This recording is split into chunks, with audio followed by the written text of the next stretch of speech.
Bienvenidos una noche más a una aterradora tarde de misterio. El día de hoy tenemos el tema del chupacabra. Yo sé que ya conoces algo de esto, pero déjame decirte que detrás de la investigación existe una verdad que no todos pueden descartar tan fácilmente. Si me acompañas, te mostraré todo lo que yo sé. Si no me conoces, me presento. Mi nombre es Chris Spellman y estoy aquí para mostrarte los misterios y las intrigas más fuertes de la historia. Ojalá y te guste este canal tanto como a mí. Si en este momento nos metemos a investigar sobre el tema del chupacabras, nos encontraremos con información que intenta desacreditar en todos sus argumentos este caso. Y este caso es muy importante en la historia de nuestro país. Pero si quitamos toda la grasa que rodea este tema, podemos llegar a conclusiones importantes e impactantes. Si decides quedarte, te mostraré que no todo es sensacionalismo y aguas turbias detrás de este tema. Y te lo digo yo, que lo viví en carne propia, desde la histeria colectiva de que mi padre y mi madre nos encerraban con los gatos porque hay un chupacabras suelto allá afuera y si nos agarraba nos iba a dejar secos, hasta el olvido en el que cayó este ser que muchos dicen ahora nunca existió. Y sin embargo, en este mismo año tenemos reportes de animales que dejaron de existir bajo condiciones totalmente chocantes al conocimiento de la ciencia actual. ¿Me acompañas? Pero antes de pasar al tema, es hora de los saludos y ya está aquí Nate para saludar a los más guapos del canal. Esta vez son muy poquitos, así que terminaremos pronto. Pasemos allá. Un besote a Chesarit, a Ethereum 1, a Whippofull, a From the Stars, a Sonic TV y a Desca otra vez porque no tiene llenadera y siempre está pidiendo saludos. Hasta la tonta Tecas. Comenzamos. En 1995, para ser más precisos, en un municipio del norte de Puerto Rico llamado Canóvanas, regresa el tema del chupacabras o Woodsucker, como se le llama en inglés. Y esto se dio a conocer mediáticamente porque por primera vez se encontraron 8 animales sin vida, sin rastros de violencia y sin una gota de sangre en sus cuerpos. Este ataque muchos lo tienen como el primer ataque del chupacabras, pero déjame decirte que en la década de 1970, ahí mismo en Puerto Rico, ya contaban los granjeros con un ser que les hacía lo mismo a los animales, pero esta vez lo conocían como el vampiro de Moca. Este nombre se lo adjudican por la población. El puerto de Moca fue el primero en levantar la voz cuando fueron asaltados por una especie de vampiro, obviamente recurriendo a la casuística antigua de este ser, que estaba desangrando y matando a los animales de granja. Esto es muy interesante. Maydelin Tolentino fue la primera mujer que en 1975 juró haber visto a esta criatura. Según ella, refería que este era una especie de vampiro por su cara. Tenía púas en la espalda, ojos grandes y baja estatura. El olor que había en el aire era como a fierro y ácido. Justo en ese año, en febrero de 1975, se encuentra el primer animal de gran tamaño muerto. Esta era una vaca de aproximadamente media tonelada. A esta se le encuentra con un agujero de 6 centímetros en el cuello que le arrancó la arteria principal del animal, por donde drenó hasta la última gota de sangre. Lo primero que hicieron estos granjeros fue buscar el rastro de sangre en el suelo, pero ¿sabes qué? No encontraron nada. Un animal como estos de más de 500 kilos tiene aproximadamente el 12% de su peso vivo en sangre. Entonces hablamos de que una vaca adulta con un peso de alrededor de 500 kilogramos nos daría un total de 60 litros aproximadamente, mismos que no se encontraron por ningún lado. En marzo del mismo año, de 1975, se dio un segundo caso. A este caso se le dio seguimiento por parte del Estado de Puerto Rico. A la lista de animales secados de este líquido se agregaron pollos.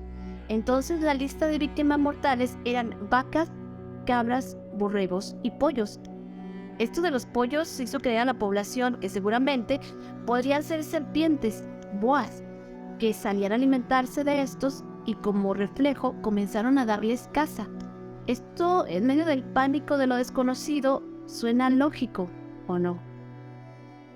Bueno, las bodas fueron casadas en la segunda semana de marzo y con esto creyeron que todo regresaría a la normalidad. Pero ¿sabes qué? No fue sino hasta el 25 de marzo, en la última semana del mes, que un poblador de nombre Juan Muñiz pide ayuda, pues según él contaba fue atacado por el vampiro. Este asalto no tuvo más repercusión que el susto y algunas heridas leves de forcejeo. Las heridas fueron rasguños y una camiseta hecha garras. También el shock emocional de no haber visto bien qué carajos le había querido matar esa noche. Pero bueno, unos días después son encontrados en las inmediaciones de una granja otro puñado de animales. Esta vez eran animales medianos, y sí, todos estaban muertos. Igualmente, estos no eran animales encontrados con 2 hoyuelos en el cuello. No, esto era de un clásico vampiro de la televisión.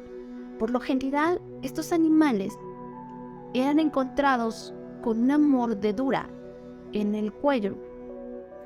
En realidad, decir que todos los animales se encontraban bajo las mismas circunstancias fue uno de los grandes errores de la prensa de aquel entonces. Porque en realidad todo eso era parte de un sensacionalismo. Este sensacionalismo se desató por no poder explicar lo que en realidad estaba pasando. Lo que sí podemos asegurar es que estos ataques eran ataques que llegaban a las arterias de los animales. Y claro está que el depredador conocía perfectamente la morfología de los animales que atacaba. A veces introducía algo que drenaba al animal por el cuello. Otras veces era en el vientre o en los cuartos traseros. La única constante es que no había sangre en los cuerpos. Y lo poco que se encontraba junto a los cadáveres eran unas cuantas gotas de cuando se rompía por primera vez el tejido para poder acceder. Algo que no se comenta es que los ataques de la región de Moca fueron constantes y frecuentes a partir de la década de 1970. Inclusive la Policía Estatal de Puerto Rico comenzó a organizar partidas de búsqueda con el fin de dar caza a este ser que ya tenían armados a los pobladores.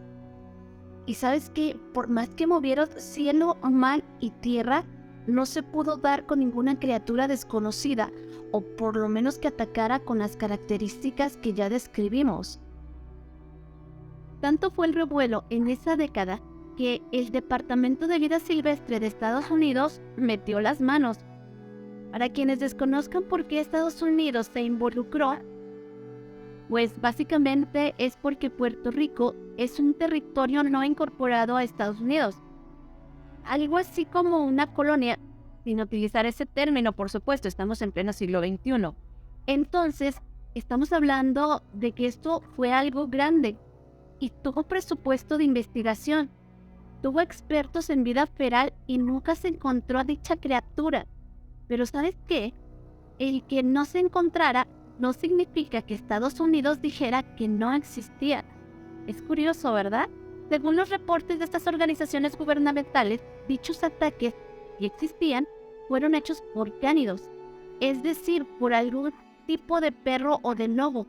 El problema con esta explicación era que los granjeros comenzaron a preguntar cómo es que un can podría drenar a un animal sin consumir otras partes, como por ejemplo las vísceras o pedazos de alta proteína.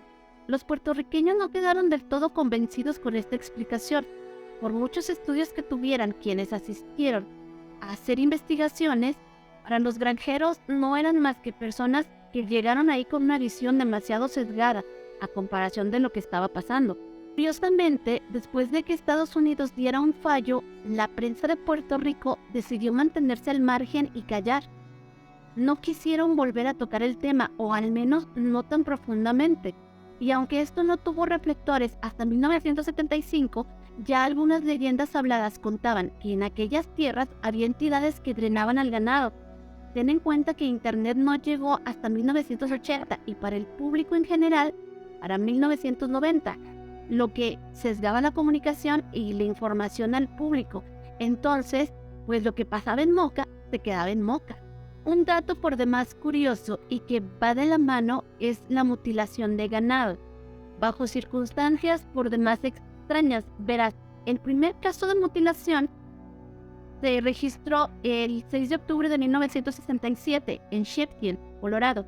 Se trataba de una yegua de nombre Snoopy y fue encontrada a unos 10 kilómetros de la casa del rancho. Snoopy tenía 2 días perdida. Después se encontró y esta no estaba dada a la carroña. No la tocaron los animales que por lo general se comen a un animal muerto.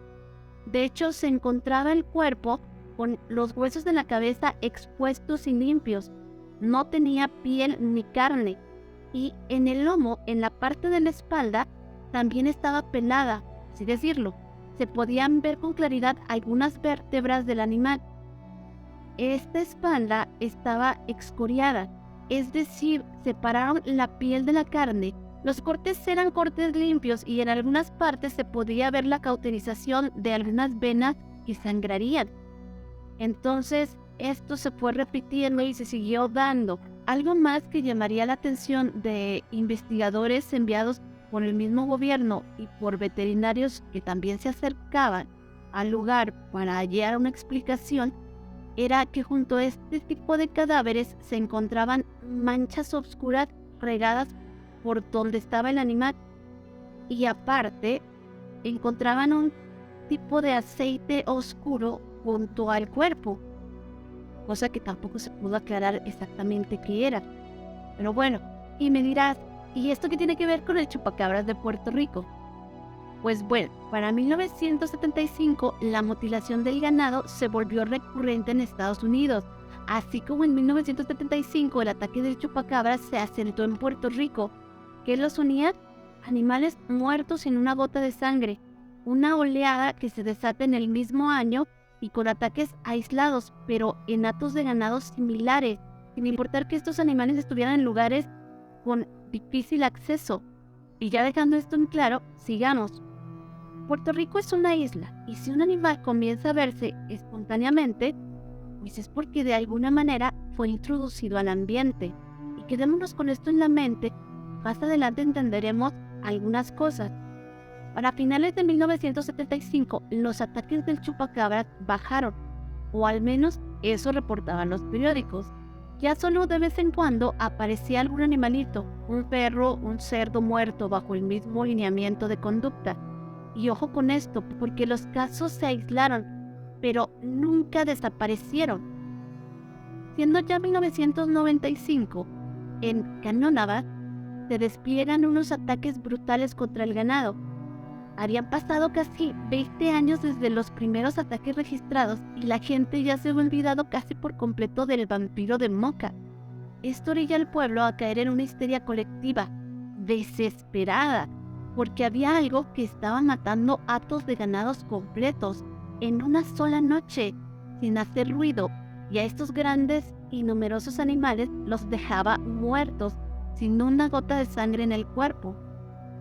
Dado todo esto, comenzarían a llegar charlatanes, estafadores, que aseguraban 1001 tonterías sobre lo que estaba pasando, sin hacer una investigación real. Todo este caso ya se está volteando más al lado paranormal ufológico que al tema de estar quizá tratando con algún animal no registrado por la biología actual, que déjame decirte que era lo más factible. Como haya sido, 20 años después, el vampiro de Moca regresa en la boca de los pobladores, llegando a la creencia de que en 1975, después de las partidas de caza que se organizaron por parte de granjeros y la policía, esta criatura o criaturas decidieron irse a subsistir a lugares más alejados de la población. Lo más factible era que después de estos 20 años la mancha urbana haya crecido tanto que nuevamente el ser humano llegó a los territorios donde este animal tenía sus nuevos territorios de caza. Ya para 1995 es cuando se le bautiza formalmente como el chupacabra. Y pongamos en claro que al contrario de su nombre, no eran cabras las que devoraba como deporte. En realidad, este ser tenía una especial predilección por pollos, borregos, puercos y vacas. Y sí, realmente suena mejor chupacabras que chupavacas, o chupachanchos o chupapolles, por no entrar en conflicto con eso de la inclusión. Para 1996 nos encontramos en Genaro Calderón, un pueblecito de Sinaloa. Aquí es donde el primer caso surge en México. Tadea Ayala era una mujer de campo, quien describió una vivencia en medio de una noche con una criatura que la atacó mientras ella iba al campo a hacer sus necesidades fisiológicas.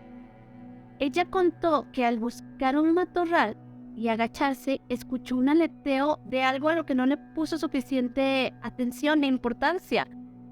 A fin de cuentas, podría haberse tratado de alguna lechuza, pero cuando ella se levantó de detrás de aquel arbusto, algo se le deja ir encima, dándole arañazos en brazos. Después ella cuenta que no logró ver por la espesura de la noche, pero esta criatura lo que deseaba era acercársele al cuello.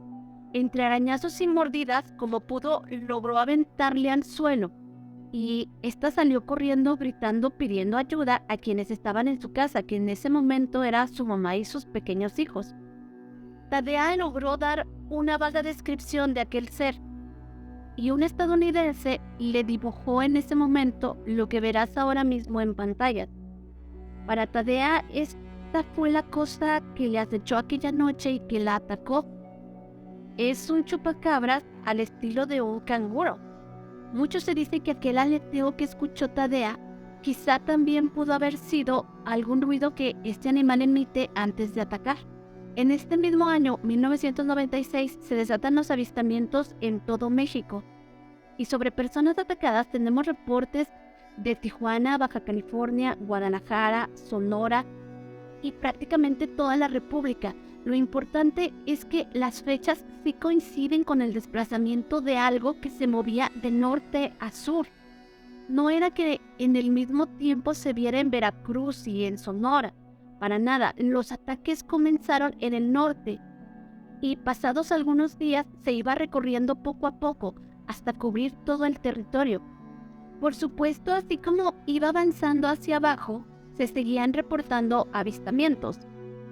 No ataques por donde ya había pasado. Pero esto se entiende, la gente estaba histérica. Me refiero a que, por ejemplo, si se veía en Zacatecas, había otra gente que reportaba también verlo en el norte. Pero en Zacatecas, aparte de verlo, reportaban un ataque. Pero en el norte no, solo decían que lo habían visto o que había corrido por un camino. No sé si me llego a explicar bien. Atacaba abajo, pero la gente seguía con la locura de haberlo visto. Personalmente, les voy a contar que en aquel entonces yo tenía 10 años. Todo esto pasó y recuerdo que mis papás cerraban las puertas y las ventanas de la casa para que no entrara este animal, en dado caso de que estuviera rondando acá. Que ahora que lo pienso, estaba lejos de ocurrir, pues vivíamos en la capital y los ataques en realidad siempre se daban en las orillas de los pueblecitos, allá en el monte, no en las ciudades establecidas, pero sí, la histeria nos alcanzó a todos. En el estado de Guadalajara hubo 3 ataques fuertes, muy mencionados. El primero fue el de 2 mujeres que caminaban de noche hacia su casa. Ellas decían haber sido atacadas por algo que no reconocieron y que ellas dijeron fue este animal. Curiosamente, a la mañana siguiente se encontraron 18 vacas muertas con el mismo modus operandi a 500 metros de donde las señoras Elvira y Tizoc juraban que pelearon contra este animal esa noche. Por ello se creyó fielmente que esa noche el chupacabras había estado en Guadalajara. Unos días después, igualmente en el territorio de Guadalajara, se da el caso de un trailero, a quien todo el mundo voltea a ver, pues aseguraba que una noche llegando a su casa, estaba bajándose de su unidad y de pronto un animal le ataca y tras defenderse logra quitárselo de encima, y este ser huye perdiéndose en la oscuridad de la noche. Este caso se conoce como el caso Pulido, y todos los medios del país buscaban una declaración de lo acontecido. Inclusive el mismísimo Jaime Maussan consigue una declaración de primera persona para su programa. En realidad todo lo que se vivía en México era extremadamente denso. El miedo estaba en todas las personas que veías en la calle. Era algo increíble. Los niños ya no salían a jugar hasta tarde. No importa de dónde fuera o quién era, simplemente no podías estar de noche en la calle. En Guanajuato hubo 43 ataques de este ser en mayo de 1996. En Puebla pasó algo fuera de serie. Encuentran a una oveja que después de un ataque sobrevive. Esta oveja estaba en pésimas condiciones y en ese momento se le habla a Jaime Maussan y a un perito en ganado bovino, a quien se le pide que analice a este animal. El perito procede a sacrificarlo enfrente de las cámaras. De cualquier manera, el animalito ya no tenía esperanza dada su condición. Lo que hizo que todos los que estaban viendo ese programa quedaran boquiabiertos fue que la doctora, utilizando guantes blancos de látex para abrir a la oveja y hacer la autopsia, terminó con ellos sin una mancha de sangre. Era increíble. De hecho, yo estaba recordando que en el video se ve como la persona esta introduce las manos al animal y la saca, pero no se ve ni una sola gota de sangre. Y la verdad es que intentamos buscar ese video, pero parece que no está en línea, fue eliminado. De hecho, intenté buscar con otros creadores y tampoco lo tenían en sus canales. Entonces, pues en realidad quién sabe quién haya censurado ese video, pero de que lo vimos, y no nada más yo, todos los que estuvimos presentes en el 96, nos dimos cuenta de eso porque era la noticia del día. Si te interesa este tema, te voy a dar todos los datos para ver si tú pudieras encontrar el video. El video fue grabado en el año de 1996 en la localidad de Ocotlán, en Puebla, por Jaime Maussan y su equipo. Y fue algo que se mostró a todo México sin censura. Desafortunadamente, como te digo, nosotros no hemos podido dar con él. Para finales de mayo, el gobierno, por medio del organismo del campo, quienes también habían tomado declaraciones de las pérdidas a ganaderos, habían contabilizado hasta ese momento 700 borregos, 104 cabras y más de 30 vacas en solo el mes de mayo de 1996. Teniendo en cuenta que los ataques comenzaron en febrero de ese año, imagina la cantidad de ganado perdido bajo esta causa. De ser las primeras planas en los periódicos y los estelares en los noticieros de la televisión abierta, hablamos de Jacobo Zabludovsky, quien dejó de cubrir este tema. Hablamos también de Hechos, uno de los noticieros más vistos de aquel tiempo. Curiosamente, también se desconectó de esta información. Los periódicos más importantes decidieron pasar página y callar sobre el tema. En realidad no sabemos qué fue lo que orilló a dejar este tema de lado. A lo mejor fue el nombre tan estúpido que le pusieron. No sé, se me ocurre que quizá algún personaje de alto nivel en las comunicaciones de México dijo: paz, vamos a cubrir noticias reales. Y en este punto fue donde los reflectores voltearon a ver la política mexicana de aquel entonces, comenzando por dar seguimiento al asesinato de un candidato fuerte a la presidencia de la República. En ese mismo año se asesina también al secretario general de ese momento en el partido predominante y junto con más cabezas que rodaron. Esto hace que se consolide el nuevo gobierno mexicano con Salinas de Gortari sentado en la silla presidencial. Y seguimos en 1996, donde se da una crisis económica tan fuerte que acaba con la mitad de la industria local del país. Ese mismo año surge el Ejército Zapatista en Chiapas, junto con ellos el ERPI, otro grupo armado, pero ahora en Guerrero. Hablamos del Ejército Revolucionario del Pueblo Insurgente, que en 1996 se estaba estableciendo para ver la luz meses más adelante. Y sí, lo único que hizo olvidar a los mexicanos todos estos desastrosos sucesos fue la aparición del chupacabras en escena. Dada la presión que grupos de mexicanos ejercieron, se toma otro tipo de información como primordial en el país. Los medios de comunicación dejan de dar seguimiento al chupacabras.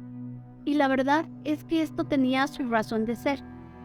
México estaba en una situación desfavorable desde cualquier punto que le vieras.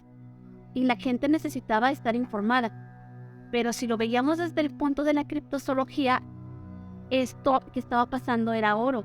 En realidad hablamos de un animal que desde 1897 o 96 tenía registros de su aparición por primera vez en California.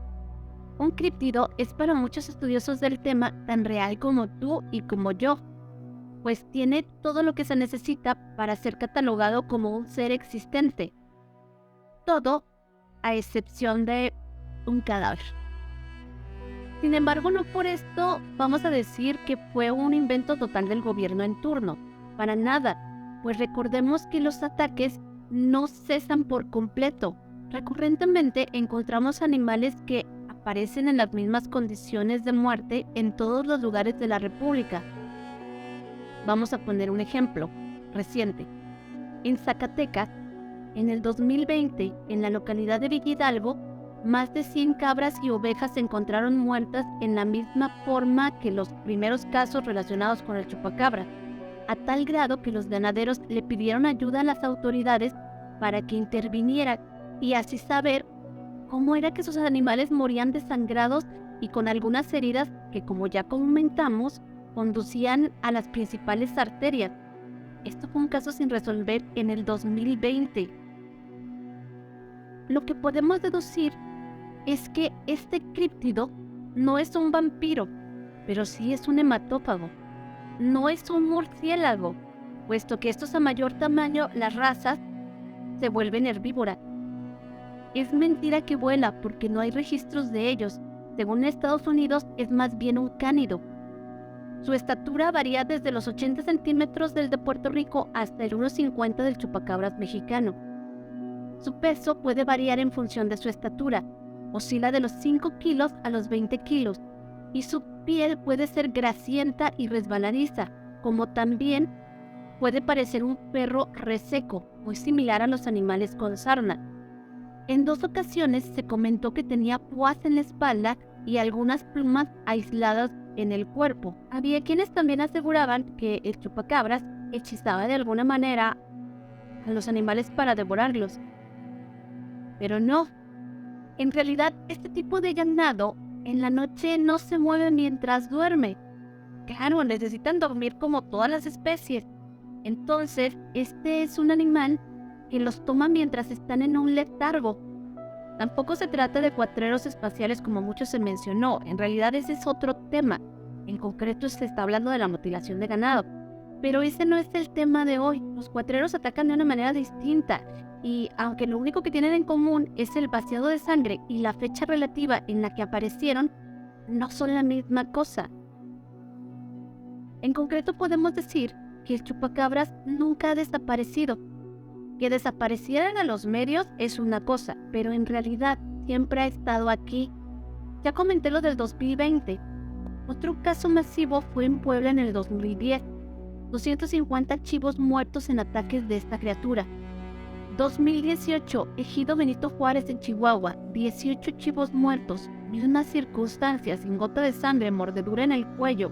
Animales a veces se quedaban muertos o los encontraban medios muertos, lo que significa que el chupacabras no mata al animal, lo mantiene vivo mientras de que le está succionando la sangre.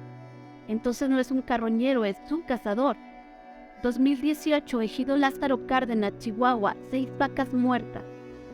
2010, nuevamente en Zacatecas, municipio de Genaro Codina, 100 borregas drenadas de la noche a la mañana. 2012, Michoacán, 75 borregos. 2018, Saltillo, Coahuila, 30 borregos. 2022, en Perú, comunidad de Los Paltos, en Quilmaná. Durante septiembre se registraron 3 ataques en una misma granja, donde perdieron un perro, patos, cuyos y gallos. Esta vez se registró que rompió para acceder a una malla de metal que es imposible romper con las manos. Y hasta aquí dejamos los reportes, pero es importantísimo decir que este críptido no se ha ido. Sigue estando presente en las comunidades de las serranías de los estados. Por supuesto, tenemos que recalcar que este ser no va a terminar con el ganado de México. No transmite enfermedades tras el asalto de su consumo. Y no es una pandemia. No es un extraterrestre o una mutación hecha por los gobiernos como mucho se dijo. Simplemente es un animal que está allá afuera esperando ser descubierto y catalogado como un críptido. Como un críptido descubierto en pleno siglo XXI. Y sí hay leyendas que se convierten en realidad. Te voy a poner un ejemplo. Relativamente reciente, el calamar gigante. Este pasó de ser una leyenda a tener pruebas recientemente de su existencia. Son cosas que pasan y que son naturales. Sinceramente, ojalá que cuando encuentren al chupacabras puedan catalogarlo y cambiarle el nombre. De verdad, por eso nadie lo toma en cuenta. Pero bueno, hasta aquí la investigación de hoy. ¿Qué te ha parecido? No te vayas sin antes decirme qué es lo que piensas tú sobre este tema y si te tocó la histeria de los 90. El emoji para este programa va a ser una gotita roja. Déjame unas gotitas en el chat y en cuanto pueda y en cuanto las vea, yo te los voy a contestar. Sabes que yo me despido, pero no sin antes decirte que el misterio también es cultura y que tú y yo solo nos despedimos para reencontrarnos de nuevo. Chao.